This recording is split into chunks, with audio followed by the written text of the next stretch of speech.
Round 3 of the South African Off-Road Championships moved to the rolling countryside around Pietermaritzburg in KwaZulu-Natal. With the Queen Motor Spares Settler 400 and the Jojo Tanks Barberspun 500 already under their belts, championship hopefuls were looking to consolidate title challenges. For others, it was a case of playing the catch-up game. Clayton Enslin, former motocross star Gary Peterson and local favourite Alfie Cox led the 3 motorcycle category championships.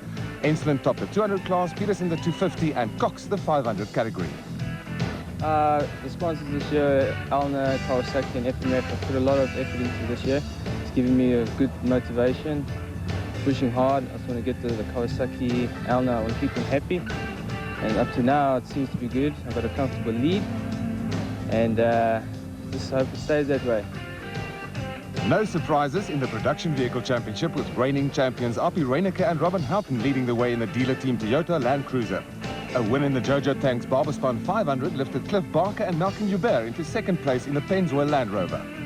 Yes, I think obviously we finished the first 2 events and we only finished 2 last year. I think it's probably due to the fact that we've got a new sponsor who's obviously put a bit more effort into our team.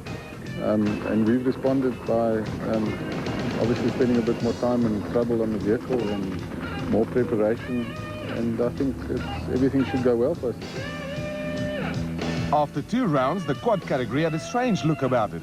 Reigning champion Wikus van Deventer, who had dominated quad racing in South Africa for 3 seasons, was languishing in 4th place behind championship leader Johan Kruger, Christophe van der Merwe and Eric van Lille. The bikes are going very well and I'm quite confident today we're going out the right for a win, that's definite. And if nothing goes wrong, there's not much that's going to stop us today. John Lambert and Hendrik Fourie led the Special Vehicle Championship, but behind them it was a dogfight. Only 2 points separated the next 3 crews, with 3 former SA Championship title holders featuring in the first 5 on the championship table. Yeah, we're there. We've been consistent. We're leading the championship. Unfortunately, at the start of this race, I snapped a CV joint 100 meters into the race, and I had to replace it on the time trial. I'm just going to repack it quickly. The traditional time trial before national championship events is a short sprint that determines start positions for the race proper the next day. The time trial gives competitors an early look at the sort of conditions they can expect in the race and also offers an opportunity to pinpoint any mechanical problems. Off-road events counting towards the South African Championship are decided on corrected time. This means combining times for the short time trial section with a race proper. The car and bucky classes in South African off-road racing are split into 2 categories. The special vehicle category caters for custom-built space frame vehicles which are split into classes depending on engine capacity. The majority of the vehicles are imported from the United States and incorporate the latest technology with a variety of power plants utilized by South African competitors. After heavy rain in KwaZulu-Natal prior to the Sugarbelt 400, competitors were pleasantly surprised to find the route for the time trial relatively dry. Wet conditions along the route were being reserved for the race proper, and with competitors relishing the dry conditions, the pace in the time trial was a hot one.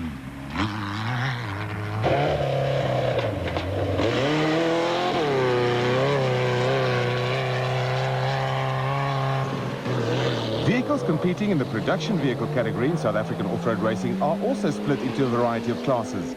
These are once again decided on engine capacity as well as the drivetrain configuration. There are classes for 2-wheel drive and 4-wheel drive vehicles, with the Motorsport South Africa Off-Road Commission working hard towards increasing the number of competitors racing in near-standard vehicles. The Off-Road Commission is also working hard to increase manufacturer participation in off-road racing, with the Sugarbelt 400 seeing the debut of a Mitsubishi Pajero in the hands of local crew Neil Woolridge and Paul Vermaak. When the dust had settled on the time trial, 9 of the cars in the top 10 were from the special vehicle category, with the Chepek father and son team just edging out Bux Carolyn and Kenny Scholthammer. Neil Woolridge and Paul Vermaak are previous winners of the Sugarbelt 400 and had high hopes for the turbo diesel Mitsubishi Pajero. Yeah, we've got a new car this year. It's a Mitsubishi 2.8 turbo diesel short wheelbase. It's very similar to what's done that well overseas, the Dakar. They won the first 3 places, they won the T1 class. It's a very similar car. We've had a lot of help from the people that actually prepare the Dakar cars at Sonata in France. And obviously Mitsubishi here have given us a hell of a lot of help. And we're very excited about it. It's Mitsubishi were last in racing here about 10 years ago. and they did very well. They won the South African Championship, so we're hoping we can do it again.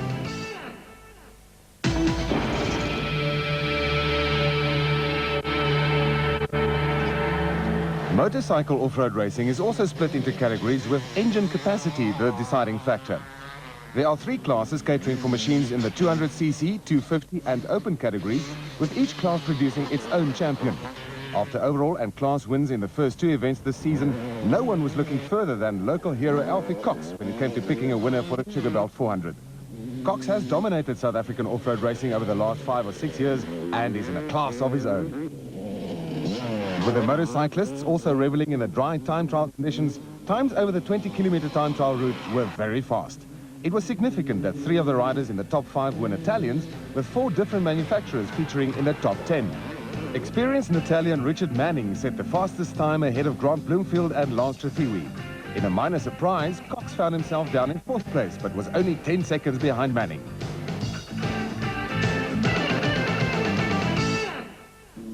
Quad racing is one of the fastest growing motorsport categories in South Africa.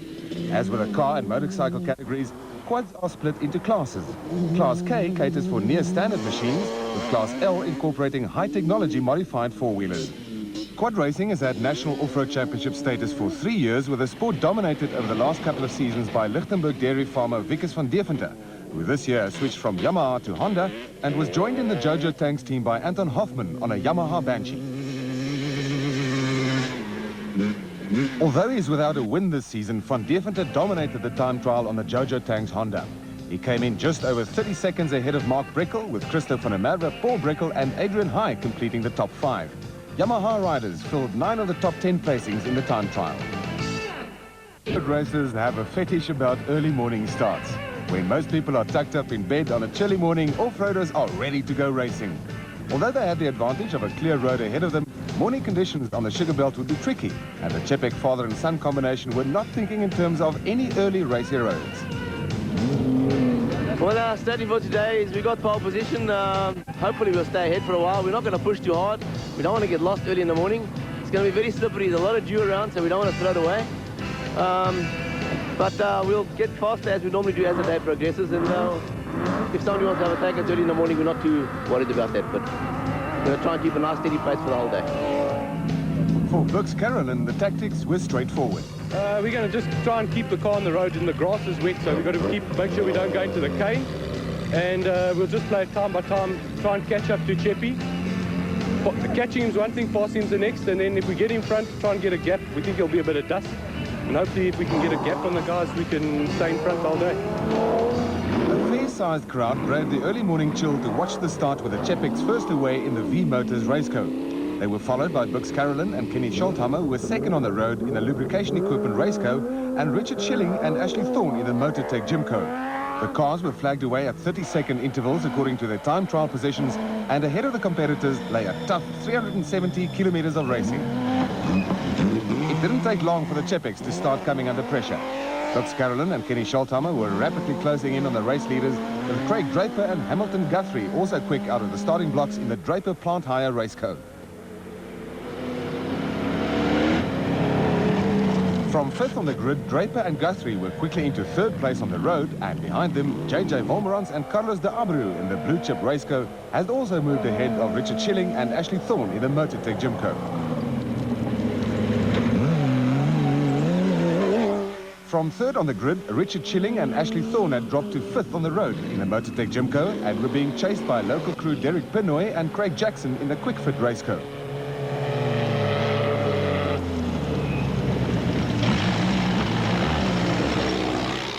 With the car crews starting to snipe at each other, the motorcycle brigade were ready for action. The bikers were flagged away according to their time trial results, and there were often only seconds separating the riders. With race headquarters at the Eastern Country Club, the route for the Sugarbelt 400 was split into east and west loops. While the cars first tackled the east loop, the bikers went out on the west loop and started half an hour after the four-wheelers. Matters were a little hectic at the motorcycle start, and matters were also starting to hot up out on the car route. Springboks Cassie Kutsia and Richard Leek were out in front of the production vehicle field in the Castrol Toyota Hilux. Chasing after Kutsia and Leek were reigning champions R.P. Reyneke and Robin Houghton in the dealer team Toyota Land Cruiser, with the two production vehicle crews already ahead of Nick Harper and Sean Cronin in the Pro-M raceco. Also moving through the field was Richard Carolyn in the single-seater lubrication equipment race car, and he had locals Derek and Tina de Bruin in the Nissan Sani right on his tail. At the front of the field, there were new leaders in Derek Pinway and Craig Jackson in the quick-fit car. The Italians moved into the lead when the Chepex and the Carolyn-Scholtheimer combination both strayed off the route. Carolyn and Scholtheimer were now second, with the Chepex right behind them.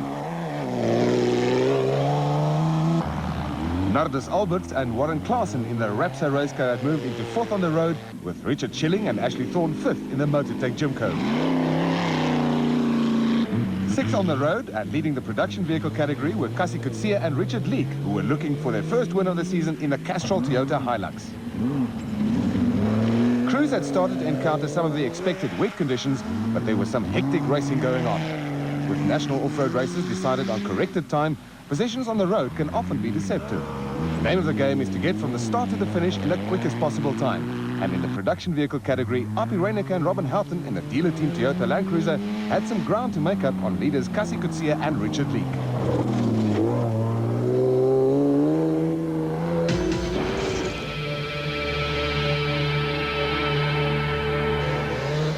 There were no prizes for guessing who was at the front of the motorcycle field. It was that man, Alfie Cox again, and the AGA Panasonic Castrol KTM rider had already made up the 10 seconds he lost to Richard Manning on the time trial. Cox was busy opening up a gap over Manning, who was at the front of the 250 field on the dealer team Shell Yamaha.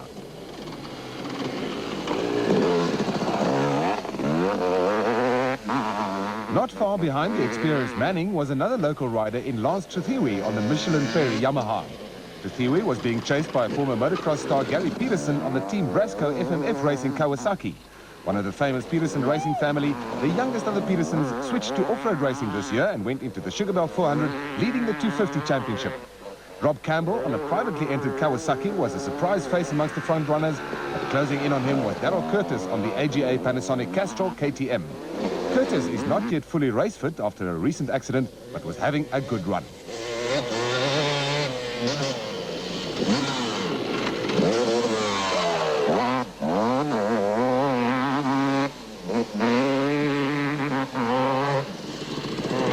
Reigning 250 champion Alex Vowles on the Antelex Dairy KTM was busy working his way into the top 5 and led a gaggle of riders that included Brendan Crooks, brother of former circuit racing champion Trevor, and Elmer Simons, who was having a good run on another Shell Honda entry.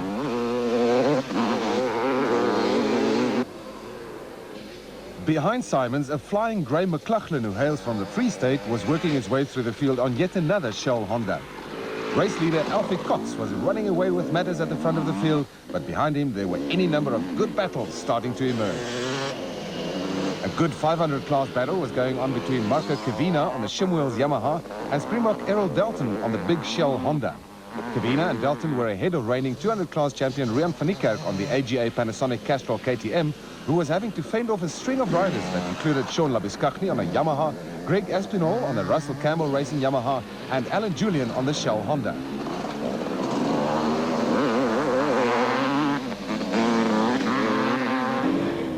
Back with the four-wheelers and problems for Dave Gurney and Hugh Turner in the GMP. They were stuck in an awkward spot in a sugarcane field with no way through for Arthur van Zuel and Mark O'Connor in a Toyota Hilux. Mark Corbett and Warwick Goosen almost added to the confusion when they arrived on the scene in the SVM Jeep. A little pushing and prodding from the Toyota Hilux finally gave Corbett and Goosen a little space, and they continued on their merry way along with Van Zuel and O'Connor. Gurney and Turner had to wait until Good Samaritans Arthur Abraham and Stratford Voigt arrived on the scene in the big creepy crawly hugbug. With the aid of a tow rope, Abraham and Voigt pulled the stricken GMP to safety. Being Good Samaritans does have its drawbacks though, and while Abraham and Voigt were shepherding Gurney and Turner to safety, a couple of other competitors, including the ex-Neil Woolridge Nissan Sani, now driven by Derek de Bruin, took the chance to move ahead of the creepy crawly pair.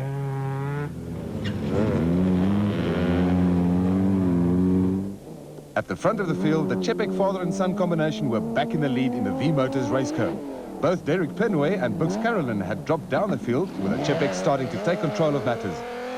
Cassie Kutsia and Richard Leek were still running at the front of the production vehicle category in the Castrol Toyota Hilux, but on corrected time were being caught by Api Reinecke and Robin Houghton in the dealer team Toyota Land Cruiser. Nardus Alberts and Warren Klaassen were still going well in the Rapsa Raceco and had picked up a string of places to be second on the road in the special vehicle category.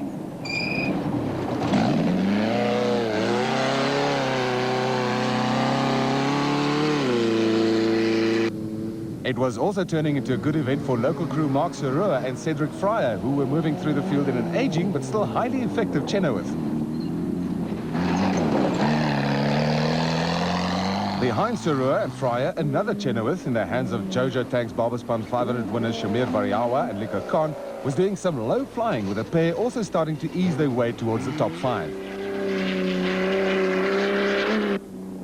Although they were running behind Cassie Coetzee and Richard Leake on the road, reigning champions Api Reineke and Robin Houghton were starting to edge away from the Castrol Toyota pair on corrected time. The dealer team Toyota Land Cruiser was sounding crisp, with Reineke and Houghton looking to be on their way to another win. While Reineke and Houghton were cruising along, another typically steady drive from Richard Carolyn had seen him scythe his way through the field in a single-seater lubrication equipment raceco.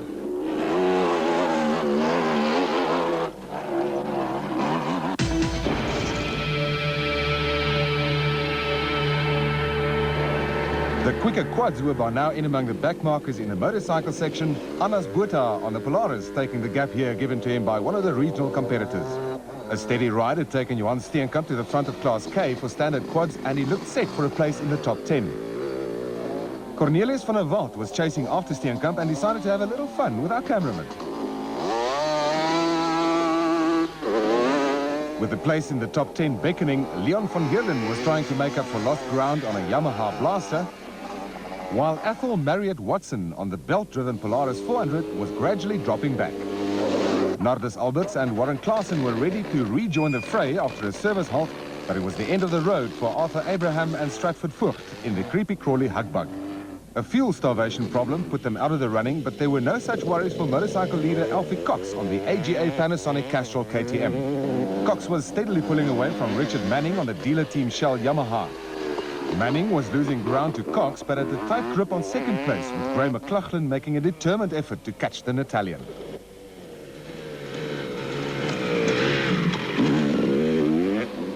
Local rider Lance Chathiwi on the Michelin Perry Yamaha was still having a good ride, but was being caught by Errol Dalton on the Shell Honda.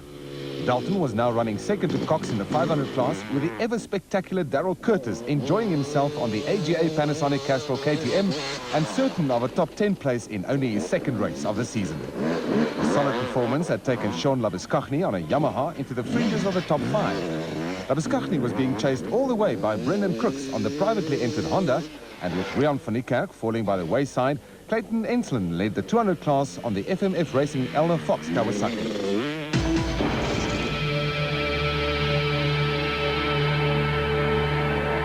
At the front of the special vehicle category, it was all over bar the shouting for Frans Čepek Senior and Junior.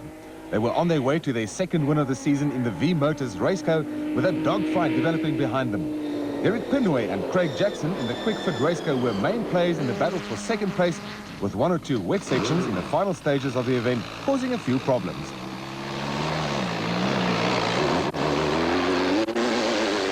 Richard Carolyn had not put a wheel wrong in the single-seater lubrication equipment Raceco. Also involved in this struggle were the impressive Mark Serua and Cedric Fryer in the Chenoweth. John Rowe and Andrew Davis were in with a shout for a top 5 placing in the Bearingman JRE and were involved in a duel with Richard Chilling and Ashley Thorne in the Motortech Jimco.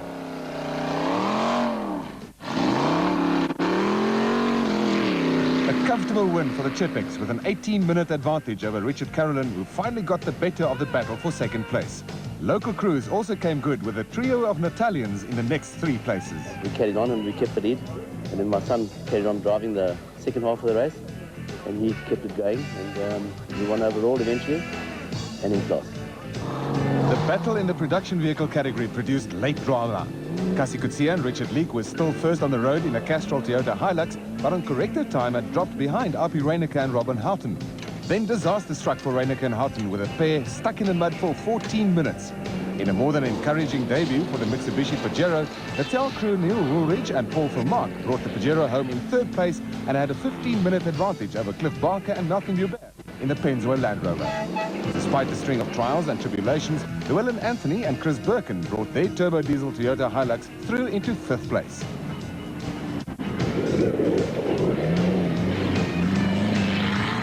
Poppy Reinicker and Robin Houghton's late encounter with the mud sealed the first win of the season for Cassie Kutsia and Richard Leek in the Castrol Toyota Hilux. A great debut too for the Mitsubishi Pajero. Yeah, no, we had a really good race, steady, and the Hilux performed magnificently. We didn't have to stop or waste any time for anything. We kept on the route the whole time and just had a very nice, clean race. On the motorcycle front, another win for Alfie Cox, making it 3 out of 3 for the Italian this season. Cox won the open class, the 250 class went to Richard Manning, and the 200 category to Clayton Enslin. After a lean spell this season, Vickers van Deventer finally got it all right on the Jojo Tanks Honda and romped away with a quad category. With 7 minutes to spare over Christoph van der Merwe on the Team Johannesburg Yamaha, it was a comfortable win for van Deventer. A solid ride brought Paul Breckel into 4th place on the Brasco FMF Racing Yamaha Banshee. A first win this season for Vickers van Deventer and the Jojo Tanks Honda 4 tracks. The next 4 places all went to riders mounted on Yamaha Banshees, with Van Deventer a very happy man at the end of the race. Maar die route was baie taai, was een van die hardste reise wat ek gery het. Al wat ek graag wil sê, ek wil vir Jojo Tanks baie dankie. Ek wil vir Yamaha sê, HONDA. Honda's a winner. Here's the first race. Winter